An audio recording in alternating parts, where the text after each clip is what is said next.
और ये ध्यान रहे, घर बिना नीति के नहीं चलता। राजकाज भी बिना नीति के नहीं चलते, राजनीति से चलता है, राजनीति। अर्थ को भी संभालना हो तो अर्थ की एक नीति है, अर्थनीति। विदेशों के साथ संबंध बनाने हैं तो उसका नाम है कूटनीति। घर चलाना हो तो गृहनीति। और भैया बिना नीति के, बिना पॉलिसी के घर नहीं चलेगा। घर में कोई नीति नहीं है, नियम नहीं है, संयम नहीं है, सबके हिस्से बराबर के नहीं है, उन नीतियों को निर्धारक करने वाला, उन पर अंकुश रखने वाला अगर कोई वहां पर प्रधान पुरुष नहीं है तो घर भैया बिखर जाएगा। कोई भी संस्था बिना नीति निर्धारण के नहीं चलेगी। और एक और बात, अगर आप बिल्कुल अकेले हैं तो भी आप पर अंकुश रहना चाहिए धर्म का, नियमों का। ये कैसे बात मान ली कि अब साधु सर्वतंत्र स्वतंत्र? हमको तो पता ही नहीं था। हम तो खेल खेल में बहुत बचपन में साधु बन के निकल गए, बाद में पता लगा कि भैया बड़े बॉर्डर हैं, बड़ी मर्यादाएं, इतने लिबर्टी नहीं है, इतने स्वतंत्र नहीं है ना, बिल्कुल नहीं। बिना नीति के तो सन्यास नहीं चलेगा। सुनीति। कब भोर में जागरण हो, दीप विसर्जन कब हो? अरे घर है या रेस्टोरेंट है, घर है या धर्मशाला है, यही नहीं पता कब दीप विसर्जन होना चाहिए, कब जगना चाहिए, कब सोना चाहिए।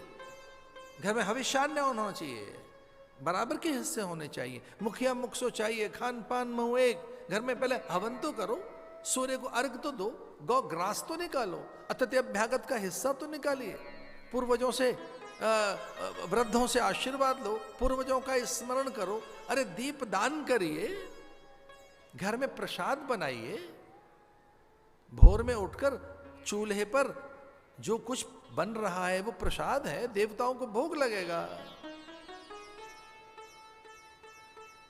काफी पुरानी बात है, एक बहन बड़ी व्याकुल होकर हमसे कहने लगी कि आजकल पति हमारे थोड़े असहज होने लगे, पहले नहीं थे, थोड़े अशांत से रहते हैं, व्यग्र रहते हैं, पता नहीं क्यों चिंतित रहने लगे, कोई मंत्र हो तो बताओ।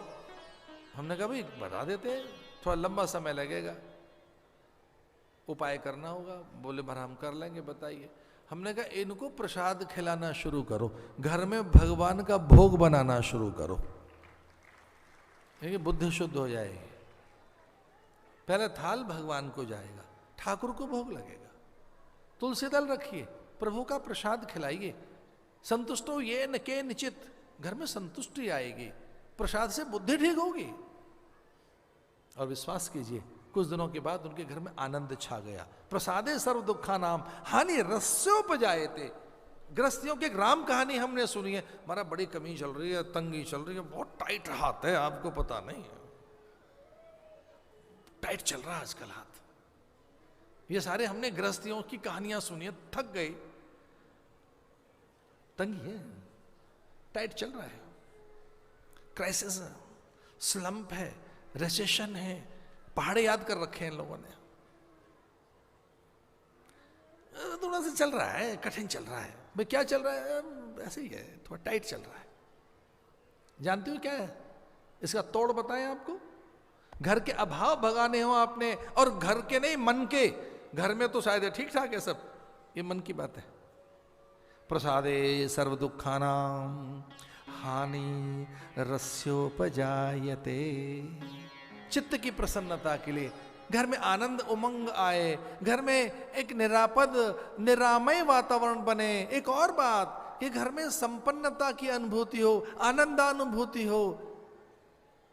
ठसाठस भरे हुए बोरों से प्रसन्नता नहीं आएगी। पदार्थ प्रसन्नता नहीं देता, प्रसन्नता तो विचार से आती है, चिंतन से आती है, ज्ञान से आती है। तो फिर क्या करें? प्रसादे सर्व दुखानाम हानि रस्योपजायते।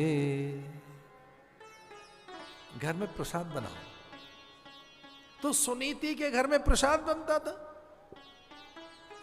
यज्ञ होता, ब्राह्मणों आचार्यों का, अतिथि आगंतुकों का, दरिद्र का, भिक्षुक का। अरे याद करो, खुजली होनी चाहिए सुबह हाथ में। सवेरे सवेरे घर के लोग हैं, क्या चक्कर है, हाथ में खुजली क्यों है? अरे किसी को प्रणाम करना है, किसी को दान देना है, किसी की सेवा करनी है। आपके हाथ मचल जाएं, अनकंट्रोल्ड आपके हाथ में न रहे, आपके हाथ आपके हाथ से निकल जाए और आप लोगों से कहें भाई हमारे हाथ ही हमारे हाथ से निकल गए, अब तो हमारे हाथ में हमारा हाथ नहीं रहा। अरे क्या हो गया इस हाथ को? ये दूसरों की सेवा करना चाहता है। इन्हें खुजली होनी चाहिए हाथ में कि हमको कैसे प्रणाम करना है, सेवा कैसे करनी है। ये हाथ आपके जुड़े रहने चाहिए, ऐसे रहने चाहिए देने के लिए, इस तरह से। इन्हें खोलो जरा, इन्हें जरा हल्का सा इनको फ्री शिप दीजिए, निकल, कोई बॉन्डेज नहीं है, बंधन नहीं है, निकल, करना है जो करना है कर ले। खुले हाथ से कुछ करिए। आपके मन में ज्यादा कौन सी चीज छाई रहती है? अच्छा चलिए, इसको समझने के लिए दो शब्दों को समझो। सुनीति और सुरुचि को समझने के लिए ना दो शब्द देते हैं आपको, बड़े व्यावहारिक शब्द हैं, आपको अच्छे लगेंगे। आपके जीवन में दो चीजें, एक तो आपका प्रभाव, इंप्रेशन, और एक है आपका स्वभाव, जो आपकी नेचर है खुद की। एक है प्रभाव। प्रभाव बाहर की चीज है, ध्यान रखना, और स्वभाव अपनी चीज है। जो स्वभाव है वो मेरी चीज है खुद की, और एक है प्रभाव। कभी कभी दूसरों को प्रभावित करने के लिए बाहर की चीजों से हम फिल करते हैं अपने अधूरेपन को। रुचियों का अर्थ ये जो हमें प्रभावशाली बनाती है, हमें पावर के लिए एक भूख पैदा करती हैं, हम पावर हंग्री बनते हैं। वो डिस्प्ले हो, वो नॉइजी है, लाउडी है, वो दिखाना चाहती है सबको, दुनिया को। एक है स्वभाव, उसमें हमारी स्ट्रेंथ है, स्ट्रेंथ। जब व्यक्ति अपने स्वभाव में रहता है तो संयम में रहता है, सदाचार के साथ रहता है, सीमाओं में रहता है, नियंत्रित रहता है। एक और बात कहेंगे, फलीभूत भी होता है, वहीं समृद्धि भी आती है। जो केवल प्रभाव में रहते हैं, पावर के साथ रहते हैं, डिस्प्ले हो हमारी, जो नाम हो, जरा एक बार भी हम कुछ बता दें, उधार का लेके मत बताइए ना, मत बताओ किसी को। जिस दिन फूल खिलता है, कोई चिट्ठी नहीं, किसी को कोई संदेश नहीं, किसी के घर में कोई आमंत्रण नहीं, फूल खिलते ही जानते हो क्या है? तितली अपने आप आएगी, भ्रमर अपने आप आएंगे, मधुकर अपने आप आएंगे, मधुमक्खी अपने पास अपने आप आएगी। एक और चीज, जैसे ही फूल खिला है, आप जैसा पुजारी फूल के पास अपने आप चला जाएगा कि भगवान को ही चढ़ाना। इसे कहेंगे स्वभाव। स्वभाव तो सुरुचि, रुचि, प्रभाव, सुनीति, स्वभाव। एक सूत्र दे रहे थे आपको, लिखना हो तो लिख लेना, अन्यथा कोई जरूरत नहीं है, पर मेरे साथ बोलो, आनंद के लिए स्वभाव में रहें। बस इतनी सी बात कहनी थी। इसमें ऐड करना है तो एक और ऐड कर लो, बोलो, जीवन के आनंद के लिए स्वभाव में रहें, बाहर के प्रभाव से बचें। जो बाहर की चीजें वो प्रभाव है, वो भी जरूरत है, कभी कभी वो भी अच्छा लगता है। स्वभाव में रहें।